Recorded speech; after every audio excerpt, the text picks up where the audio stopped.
Hi, how are you? Welcome back to my channel. So excited you're here because we're talking about my December reads finally. Sorry I'm a little late on it. I actually read 7 books in December, which was pretty impressive because I actually had a lot going on. And I'm gonna arrange these in order of like least to most favorite, but none of them were bad. I loved every single one of them. And they all happened to be 4 and 5-star reads. I had actually a lot of 5-star reads in December. So let's get to it. First one is Legend Hollow Krampus by Taylor Pensoneau. This is actually the second book of the series. It was sent to me by the author. He actually sent me the digital, but I went ahead and bought the paperback because I already knew I loved the series. This is actually like a spooky middle grade. So if you like books that aren't overly scary, this one might be for you. And this has the original characters, the original friend group, and this time they are trying to stop Krampus's reign of terror. That's all I'm going to say. I'm going to let you find out the rest for yourself as far as what else is going on here. There's a lot more to it than what's on the surface. Obviously, there always is. But love seeing the friends back. I love their banter and their snark. They're always like firing off at each other, but like in a fun way.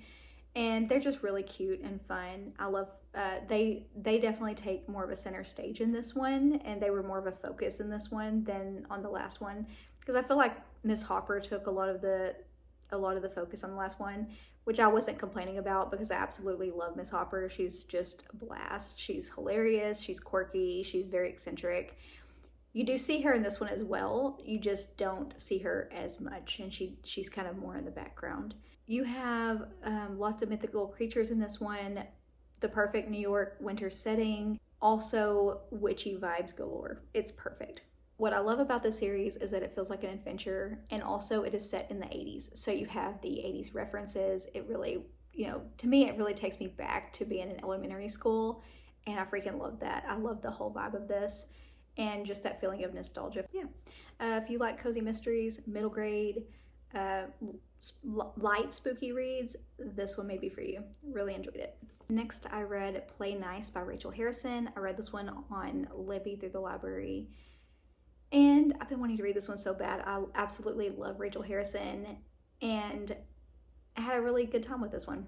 I feel like everyone's read this one but me, but I'll tell you a little bit about what this one is about. The main character is Cleo. Cleo is a stylist slash influencer, and when she was growing up, she and her sisters grew up in a haunted house, which was really a possessed house. Her mom wrote a whole book about it, but no one believed her mom. Everyone thought her mom was like batshit crazy. So they actually got taken away from their mother. Her mom lost custody over this. It's like a whole thing.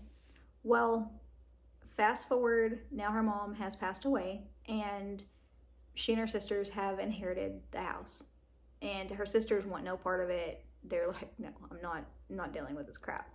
Well, Cleo, she says, that she can fix it up, and she can deal with the sale and everything. Well, yeah, she gets there and she starts fixing it up and realizes that maybe there's something to what her mom said. She actually finds the book. She and her sisters had kind of made a pact that none of them would read the book, but she finds the book with her mom's actual annotations in it, and she decides to read it.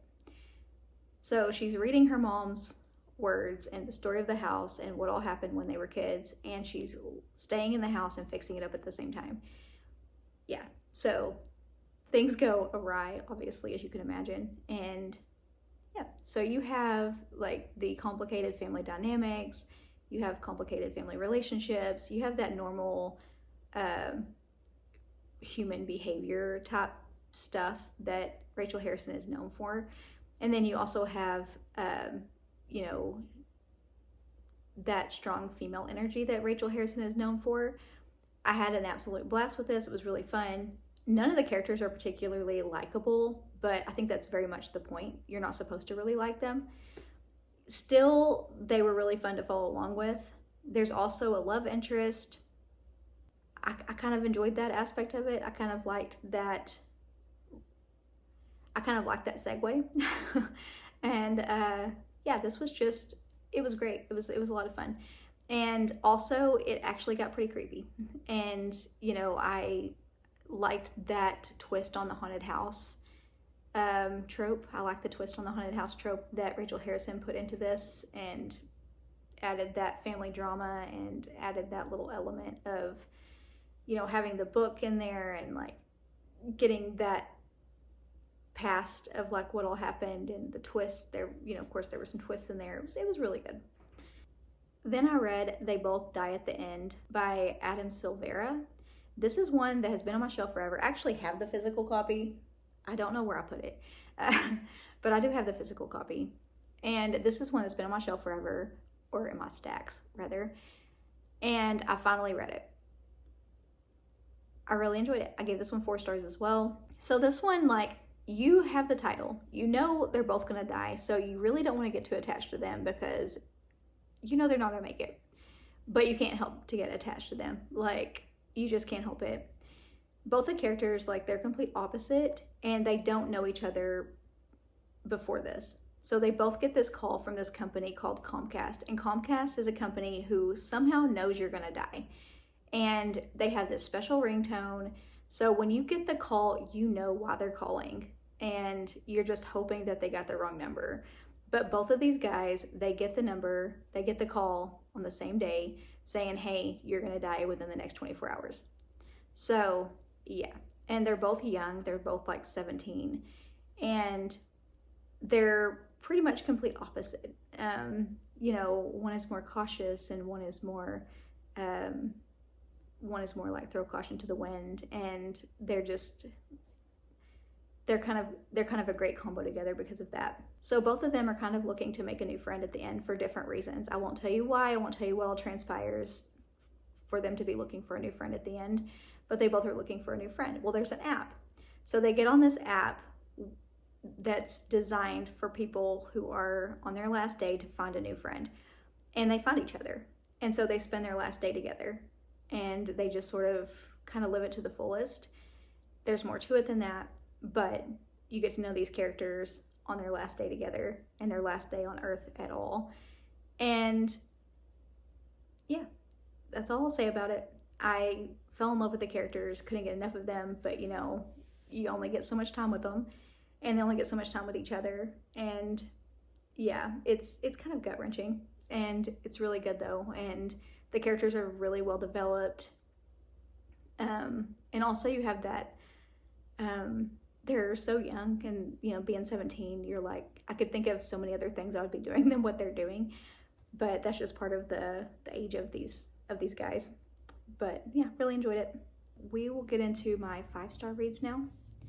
If you can believe it, I had 4 5-star reads, which is crazy.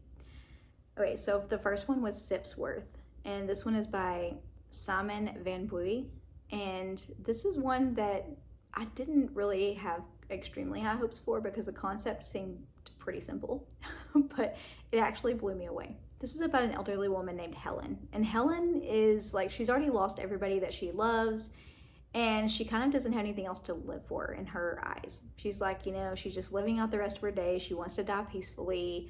She doesn't feel like she has anything else to live for. She kind of just wants to die. Well, unexpectedly one day, outside of her home, outside of her apartment, she comes across this pet mouse that has been kind of discarded, and she brings him into her house, and she's originally not going to keep him, but she brings him into her house and develops this friendship with this little mouse, and that kind of brings about this whole, it kind of gives her will, I guess. And there's so much more to it than that. There are all these other characters, and it's just really sweet. It's heartwarming, it's cozy, and I don't know, it's just a really sweet story. It's, like I said, such a simple concept. There's actually, though, some surprises in there that I didn't expect, and yeah, I really enjoyed this way more than I expected to.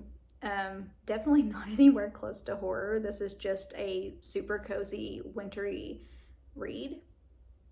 But if you're looking for something that's just heartwarming and something you can cozy up with, this would be perfect. We have now the final three. One is Black Heart of the Raven. This is by Stacey Dighton. This is an author. This is the third book that I've read by this author. He sent this one to me.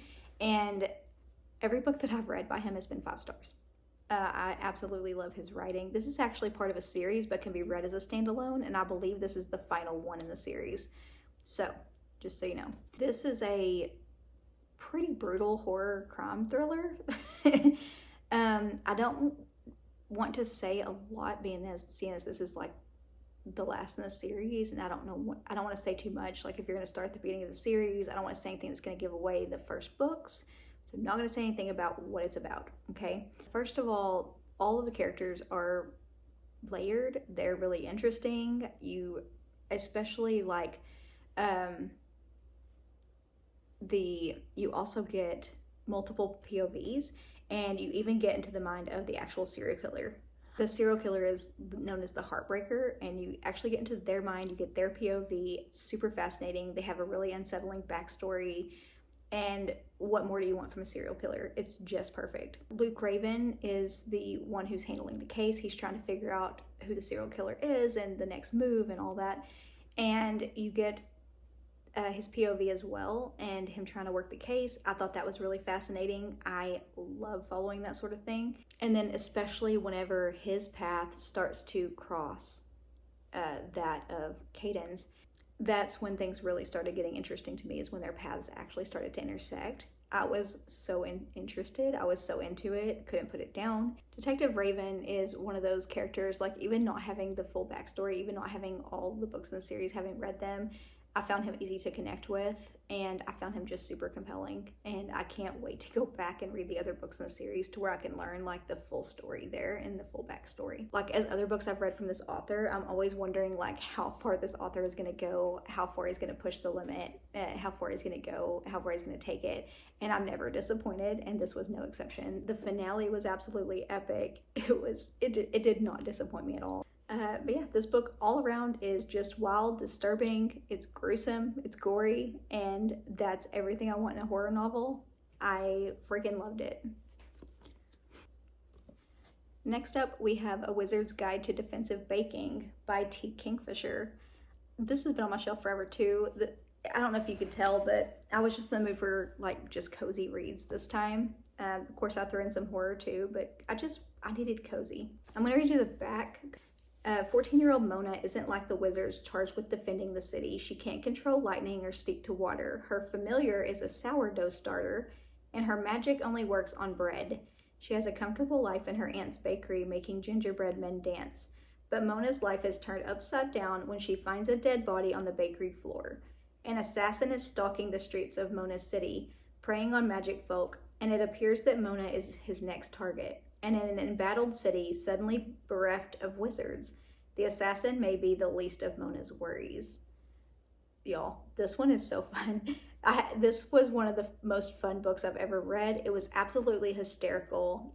I don't know how many times I laughed out loud reading this, because, I mean, it was just great. Some of the scenes in here were, I could just picture in my mind what was happening, but they were absolutely hysterical because you could see like the gingerbread men like were coming to life, and all these crazy things were happening, and they had like sort of personalities, but like there were some really violent things happening with the gingerbread men and other things, but it was so freaking crazy, the scenes that were unfolding. And then Mona's character was so fun. I really loved her. And she befriends there's another kid that she befriends, and I loved their combination. Their duo was really great, and their personalities together were really great. But there were so many characters in here that were really fun and really great to get to know, and I couldn't get enough of this one either. I wanted more of this. If y'all know any other books with this exact vibe, let me know, because I can't get enough of everything about this. So fun. And then lastly, we have James by Percival Everett. If you missed my video on my top 10 books of the year for 2025, I will link it down below, but this made that list. Yeah, this was an absolute masterpiece to me. I freaking loved it. Jem is now one of my favorite characters of all time. Like, of all time. It's just perfection. There are some, I mean, of course, this is like literary fiction / historical fiction, and there's some really tough topics handled in here, but they're handled with care, I thought. They just, so well done. And I thought the character development was really well done too. And just the plot in general, this one brought me to tears, honestly, because there were some rough moments in here, and I was just fearing so much for Jem, and I freaking loved it. I just loved everything about it. I'm not going to go into every little detail like I did with the video with my top 10 books, because I've already said it all, but just know that I think everybody needs to read this. It's perfect. I loved everything about this book, and I have no complaints. But yeah, this is one that I'll probably be rereading. But yeah, I think everybody needs to read this. Those were all 7. And let me know what your favorite book was in December. I would love to know. And like I said, be sure to check out my top 10 books of 2025, because there were some good ones on there, and some just some great book recs if you're looking for them. Next week, my TBR board game is coming back, so be sure to check that out. I'll have that video up next Tuesday. So yeah, I will see you next week. Bye for now.